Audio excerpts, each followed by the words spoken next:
to another series of Learning at the Stella Way. I am here to help you design an engaging course that supports your client's transformation while you scale your business. Today, we will explore how to choose the right content that supports your client's growth when you are starting to plan your course. Specifically, we will discuss knowledge, skills, and abilities.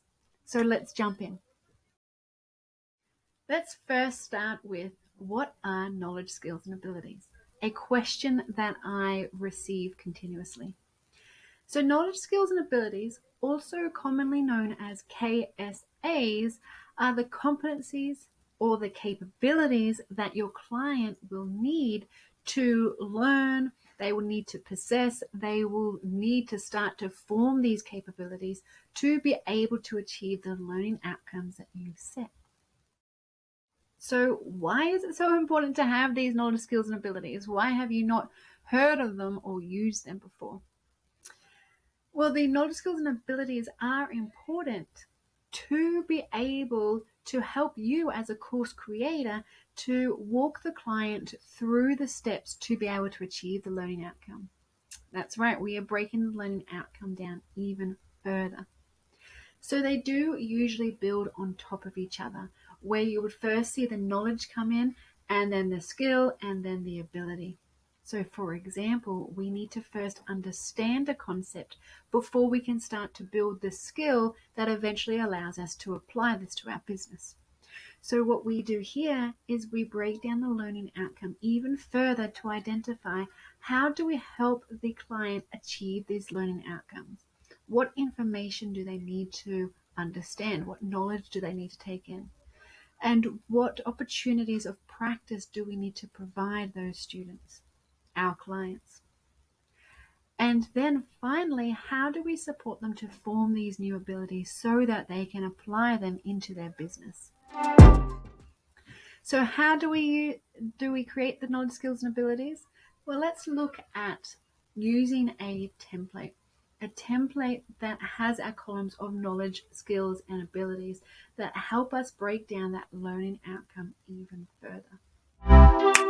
I'm predicting that the question that is on the tip of your tongue that you're burning to ask me is, how do I start to create knowledge, skills, and abilities?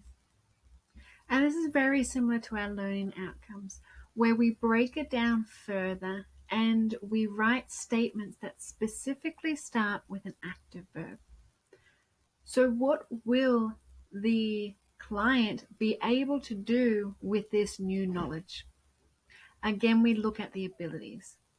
It's very important at this point to distinguish that we're not saying what they will be doing while they are learning. We're not talking about what they will do in an activity. So we're not saying fill in the gaps of a sentence. We're not saying match the pairs. We are not saying read the content. We are not saying listen to a podcast. These are the activities that we will give to our clients. What we need to say now is, once they attain this knowledge, what will they have the ability to do?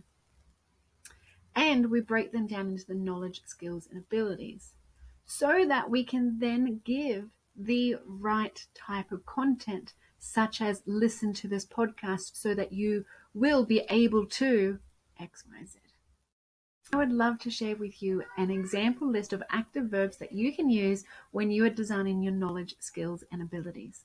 I know it helps me when I am designing course outlines, when I'm creating courses. So I wanted to share this list with you. Go ahead and take a screenshot.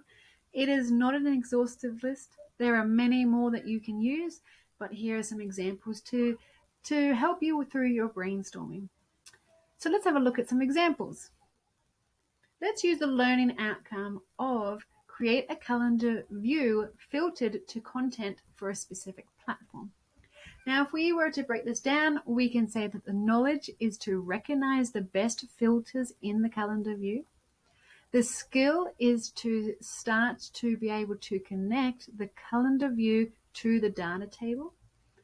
And the ability that they would form is to modify the default calendar view to be functional in their business.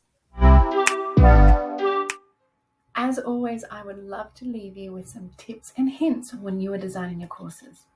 The biggest question I receive when you are designing your course outline is, do you need all 3 knowledge, skills, and abilities? The short answer is no. And how do you know when you don't need all 3? Go back to your learning outcome and have a look at what it says. For example, if your learning outcome says, understand the difference between a database and a spreadsheet, then the learning outcome is to have the ability to understand. So in this regards, we only need to pass the knowledge on to the students. They don't need to have any skill sets. They don't need to form any new abilities. It is purely having an understanding of a new concept. Tip number 2, on the other side of that, is can I have more than all 3? Can I have more than one knowledge, more than one skill, and more than one ability? Absolutely. Have as many as you feel are important for the student, your client, to be able to reach the learning outcome. And the final recommendation is make sure that each of them start with a verb. If it starts with a very clear doing word, so that's an active verb, then it will be easier to later on build the content that helps your clients achieve that knowledge, skill, or ability. That is all for today's series of Learning at the Stella Way. Please do let me know in the comments what most resonated with you today and what you would like to learn next. Bye for now.